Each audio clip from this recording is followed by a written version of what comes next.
All right, folks, buckle up because we're diving into the wild world of digital currencies. Imagine money, but instead of crisp bills, it's all ones and zeros whizzing around the internet. That's digital currency in a nutshell.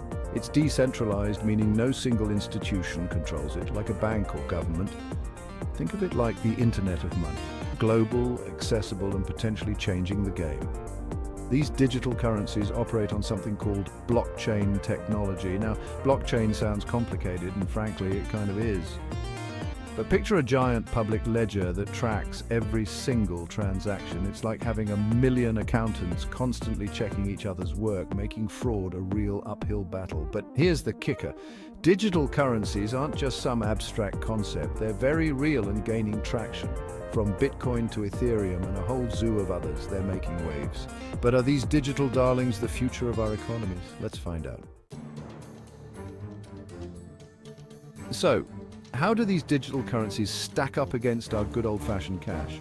Well, for starters, traditional money is centralized. Governments and banks call the shots, controlling its value and flow. It's the system we've known for centuries.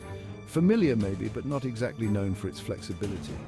Digital currencies, on the other hand, are like the rebellious teenager of the financial world. They operate independently, free from the shackles of traditional institutions. This decentralization is a big deal. It means transactions can be faster, cheaper, and potentially more secure. Plus, it gives financial power back to the people, at least in theory. But let's not get ahead of ourselves. Old school money still holds some major advantages. It's widely accepted, stable for the most part, and backed by governments. Digital currencies, while exciting, are still finding their footing. Their value can fluctuate like a roller coaster, and regulations are still catching up. It's a bit of a Wild West out there, folks. Okay, let's talk potential. Digital currencies have got people buzzing like a beehive on Red Bull. Why? Because they could revolutionize our economies in some pretty significant ways. First off, faster and cheaper transactions. Sign me up, no more waiting days for bank transfers or paying hefty fees for international payments. Then there's the issue of financial inclusion. Billions of people around the world are unbanked, shut out of traditional financial systems. Digital currencies could provide a lifeline, offering them access to financial services through their smartphones. That's a game changer, folks, but wait, there's more. Digital currencies also have the potential to boost transparency and reduce corruption. Remember that whole blockchain thing? It creates an immutable record of every transaction, making it much harder to cook the books or slip under the radar. And that, my friends, is a beautiful thing. Section 4. Hold your horses. Risks of going all digital. Before diving headfirst into the cryptoverse, let's pump the brakes. Digital currencies offer potential but come with risks. Volatility is public enemy number one. Values can swing wildly. That makes it risky.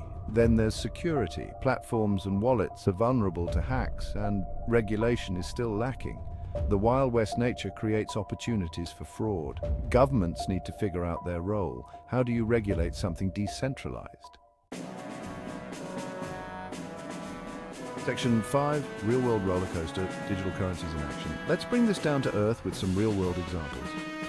El Salvador made headlines adopting Bitcoin as legal tender, a bold move with mixed results. Other countries are exploring central bank digital currencies. China leads with its digital yuan, while Sweden and the Bahamas experiment with their versions. CBDCs offer benefits of digital currencies with central bank stability. It's a potential middle ground. Are digital currencies the future of our economies? It's still too early to say. The technology is evolving rapidly. But digital currencies are here to stay. Whether they revolutionize our financial systems or not, they're a force to be reckoned with. Buckle up, folks. It's going to be an interesting ride.